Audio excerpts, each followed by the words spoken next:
कहानी की शुरुआत में रेगिस्तान से गुजरती एक ट्रेन को दिखाया जाता है। वर्जिल नाम का एक आदमी उस ट्रेन से कहीं जा रहा था। उसी ट्रेन में एक औरत अपने बच्चे के साथ बैठी हुई थी, जो कि दिखने में काफी गरीब और भूखे लग रहे थे।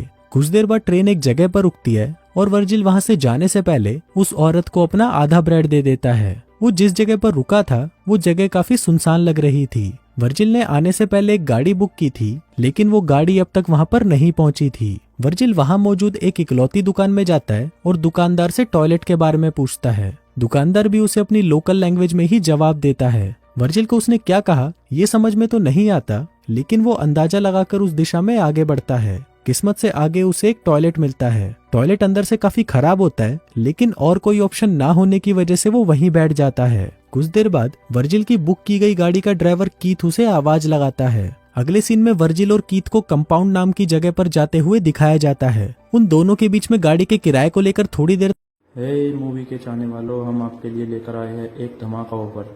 नेटफ्लिक्स और अमेजोन पर भारी भरकम छूट आपके सामने अभी प्लान लिखे हुए हैं। अगर आपको हमारे प्लान चाहिए तो दिए गए व्हाट्सएप नंबर पर कांटेक्ट करें।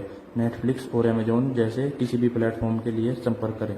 तक बहस होती है क्योंकि गाड़ी का ड्राइवर उससे किराए की तय कीमत से ज्यादा मांग रहा होता है, और क्योंकि वर्जिल उस जगह पर नया होता है तो उसे उसकी बात माननी ही पड़ती है। थोड़ी देर बाद गर्मी की वजह से वर्जिल एसी बढ़ाने की कोशिश करता है, लेकिन कीथ उसे ये कहकर मना कर देता है कि इससे इंजन का प्रेशर बढ़ेगा और वो बंद भी हो सकता है। अब कुछ देर तक ट्रैवल करने के बाद गाड़ी का टायर पंचर हो जाता है। वर्जिल गाड़ी का टायर बदलने में उसकी मदद करता है। तभी उस जगह दो कुत्ते एक दूसरे से लड़ रहे होते हैं, जिनमें से एक कुत्ता बुरी तरह से घायल हो जाता है। फिर कीथ उनमें से एक कुत्ते को भगा देता है और जो कुत्ता बुरी तरह से घायल हो गया था उसे वो एक दर्दनाक मौत देता है। टायर बदलने के बाद वो दोनों फिर से अपनी डेस्टिनेशन की तरफ बढ़ने लगते हैं। कुछ देर बाद रात में अंधेरा होने की वजह से वो दोनों वहीं पर रुकने का फैसला करते हैं। बातों ही बातों में ड्राइवर वर्जिल से कंपाउंड जाने की वजह पूछता है, क्योंकि उसके मुताबिक उस जगह पर बहुत कम लोग जाते हैं। वर्जिल उसे बताता है कि उसने नौकरी का एक विज्ञापन देखा था, इसलिए वो वहाँ पर एक नई जिंदगी शुरू करने जा रहा है।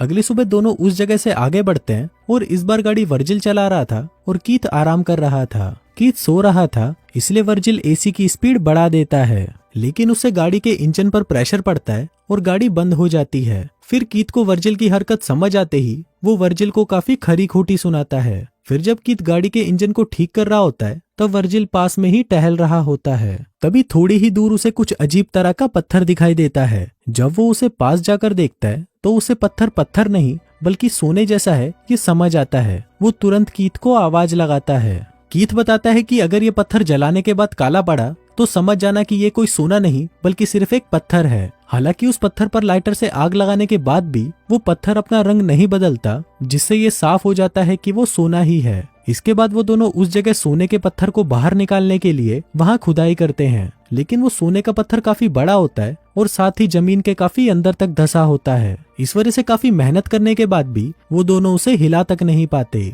इसके बाद वो दोनों उस पत्थर को रस्सी की मदद से गाड़ी से बांध देते हैं और उसे बांधकर निकालने की कोशिश करने लगते हैं, लेकिन उनका ये प्लान भी फेल हो जाता है। अब उन्हें यहाँ पर काम करते करते शाम हो जाती है। कीथ वर्जिल को बताता है कि इस एरिया में जंगली कुत्तों का खतरा है, इस वजह से ये दोनों आग जलाने के लिए लकड़ियां इकट्ठा करते हैं। दोनों आग जलाते हैं और बैठकर सोचने लगते हैं कि कैसे अचानक उनकी किस्मत बदल गई है। कीथ खुशी से नाचने लगता है। कुछ देर बाद कीथ वर्जिल से कहता है कि क्योंकि वो इस सोने को अकेले बाहर नहीं निकाल पा रहे, इसलिए उन्हें किसी की मदद लेनी होगी। वो बताता है कि वो शहर में ऐसे लोगों को जानता है जो उन्हें जमीन खोदने की मशीन उधार दे सकते हैं, लेकिन उसके बदले उन दोनों में से किसी एक को शहर जाकर वो मशीन लानी होगी। कीथ इसके लिए शहर जाने के लिए वर्जिल को कहता है। उसके मुताबिक इस काम में कुछ वक्त लग सकता है, और क्योंकि वर्जिल को इस जगह के वातावरण की आदत नहीं है तो वो शायद यहाँ पर जिंदा न रह पाए, लेकिन वर्जिल ऐसा करने से मना कर देता है। वो कहता है कि वो इस शहर में नया है, इस वजह से वो यहाँ पर किसी को नहीं जानता। कीथ उसे एक बार फिर पूछता है, जिस पर वर्जिल कहता है कि वो एक मजबूत इंसान है और यहाँ पर अकेला रहकर सोने की रक्षा कर सकता है। अगली सुबह कीथ वर्जिल को वहाँ पर रुकने के लिए जरूरत की चीजें देता है, जिसमें से एक सैटेलाइट फोन भी होता है, जिसके बाद वो वहाँ से चला जाता है। वो जाते वक्त उसे बताता है उसे खुदाई की मशीन वापस लेकर आने में शायद 5 दिन लग सकते हैं। कीथ के जाने के बाद वर्जिल टेंट को एक पेड़ से बांधकर रहने का इंतजाम करता है। इसके बाद वो जाकर रात के लिए लकड़ियां लेकर आता है। रात होने के बाद वो खाना खा लेता है, लेकिन तभी उसे जंगली कुत्तों के चिल्लाने की आवाज आती है। इसी वजह से वो अब अपने हाथ में एक चाकू लेकर बैठ जाता है। फिर अगली सुबह जब उसकी आंख खुलती है तो वो काफी थका हुआ महसूस कर रहा था। वो हल्का होने जाता है, पर पिछवाड़ा धोने के लिए पानी कम है ये वो सोच ही रहा था कि तभी उसका फोन बजता है। वो पिछवाड़ा धोए बिना ही फोन उठाने चला जाता है, लेकिन इससे पहले कि वो फोन उठा पाए फोन कट जाता है। अब उदास वर्जिल अपना मन बहलाने के लिए इधर उधर टहलने लगता है। तभी उसे थोड़ी ही दूर पुराने हवाई जहाज के टुकड़े दिखाई देते हैं। वो उसे शेल्टर के तौर पर इस्तेमाल करने के बारे में सोचने लगता है, लेकिन सोना जिस जगह पर गड़ा होता है वो जगह यहाँ से काफी दूर होने की वजह से वो उस प्लेन के कुछ पार्ट्स को अपने टेंट के पास ले जाता है। फिर थोड़ी देर बाद थकान की वजह से वर्जिल अपने टेंट में ही सो जाता है। जब उसकी आंख खुलती है तो वो देखता है कि धूप की वजह से उसके चेहरे का कुछ हिस्सा जल गया है। फिर वो सोने के पास बैठ जाता है और खुद से ही बातें करने लगता है। उसके दिमाग में सोने के कुछ हिस्सों को पत्थर की मदद से तोड़ने का ख्याल आता है। वो एक पत्थर की मदद से सोने के एक छोटे लेकिन भारी टुकड़े को तोड़ता है। तभी उसे कीथ का कॉल आता है। कीथ उसे बताता है कि गाड़ी के इंजन में थोड़ी गड़बड़ी आ गई है, इस वजह से उसे खुदाई की मशीन लाने में थोड़ी देरी हो सकती है। वर्जिल कीथ को बताता है कि उसे सोने के एक हिस्से को तोड़ने में कामयाबी मिली है। कीथ उसे उसी जगह पर सोने की रक्षा करते हुए रुकने के लिए कहता है। वो कहता है कि वो जितनी जल्दी हो सके उतनी जल्दी वहां पहुंच जाएगा। रात में वर्जिल सोने के नजदीकी आग जलाकर बैठ जाता है। जंगली कुत्ते उसके नजदीक आने की कोशिश करते हैं, लेकिन उनसे बचने के लिए वर्जिल मशाल का सहारा लेता है। अगली सुबह वर्जिल पानी के कंटेनर से थोड़ा पानी निकालकर पीने लगता है, लेकिन तभी उसे एक सांप उसकी तरफ आते हुए दिखाई देता है। वो उसे मारने की कोशिश करता है, पर सांप वहां से भाग जाता है। लेकिन उसे मारने की कोशिश में वर्जिल की पानी की बोतल नीचे गिर जाती है और काफी सारा पानी बह जाता है। कुछ देर बाद वो फिर से हवाई जहाज के पास जाता है और उसके कुछ हिस्से शेल्टर बनाने के लिए निकाल लेता है। उसी वक्त उसे कोई अजनबी अपनी तरफ आते हुए दिखाई देता है, जिससे छुपने के लिए वो विमान के अंदर घुस जाता है। कुछ देर बाद वो अजनबी हवाई जहाज के नजदीक आता है और वर्जिल को वहां से बाहर निकलने को कहता है। पता चलता है कि वो अजनबी एक औरत है। वो वर्जिल से कहती है कि ये विमान उसके छुपने की जगह है। वो उससे यहाँ पर आने की वजह पूछती है, लेकिन वर्जिल कोई जवाब नहीं देता। वो औरत वर्जिल को पानी और खाना देने की कोशिश करती है, लेकिन वर्जिल उससे कुछ भी लेने से इनकार कर देता है। उस औरत को वर्जिल का बर्ताव कुछ अजीब लग रहा था और वो कहती है कि वर्जिल उससे जरूर कुछ छुपा रहा है। वो वर्जिल से सवाल पर सवाल पूछने लगती है। वर्जिल उससे परेशान होकर वहां से उठकर जाने लगता है और उसे उसके कामों में दखल ना देने के लिए कहता है। उसी बीच उस औरत को वर्जिल का शेल्टर दिखाई देता है।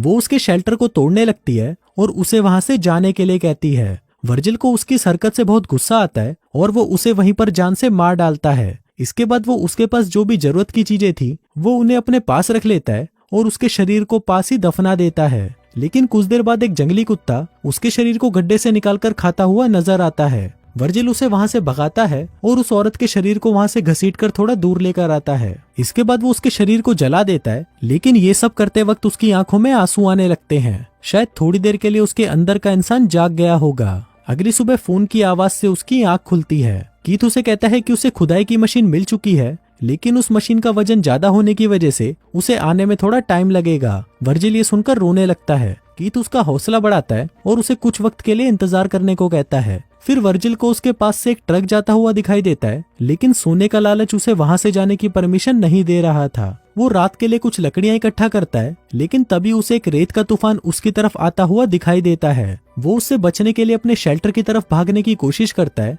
लेकिन तभी शेल्टर के पार्ट्स भी हवा से उड़ने लगते हैं। वो खुद को बचाने के लिए भागने लगता है, लेकिन तभी एक पेड़ की टहनी सीधा आकर उसके पेट में घुस जाती है। कुछ देर बाद तूफान शांत हो जाता है और फिर जब वर्जिल की आंख खुलती है तो वो खुद को रेत के ढेर में दबा पाता है। पेड़ की टहनी उसके पेट के अंदर घुसी हुई थी, लेकिन लालच उसके ऊपर इतनी बुरी तरह से सवार था कि वो अपने पेट पर लगी टहनी के दर्द को भुलाकर सोने के पत्थर की जगह ढूंढने लगता है। फिर मिट्टी में थोड़ी देर तक ढूंढने के बाद उसे वो पत्थर मिल जाता है। इसके बाद वर्जिल अपने पेट से टहनी को निकालता है। टहनी निकालते वक्त उसका काफी ज्यादा खून बह जाता है। इसके बाद वो कैन के ढक्कन को गर्म करके उसे अपने घाव पर लगाता है, ताकि वो अपने घाव को जलाकर उसके बैक्टीरियाज को मार सके। इसके साथ ही वो अपने पूरे चेहरे पर रेत मलता है और वहीं बेहोश हो जाता है। जब उसे होश आता है तो उसके सामने एक औरत खड़ी होती है, जिसके हाथ में धनुष होता है। उसे देखकर वर्जिल को उसमें वो पहली वाली औरत नजर आती है जिसने उसे मार डाला था। दूसरी औरत वर्जिल को पानी पिलाती है और वहां से चली जाती है। फिर जब वर्जिल की आंख खुलती है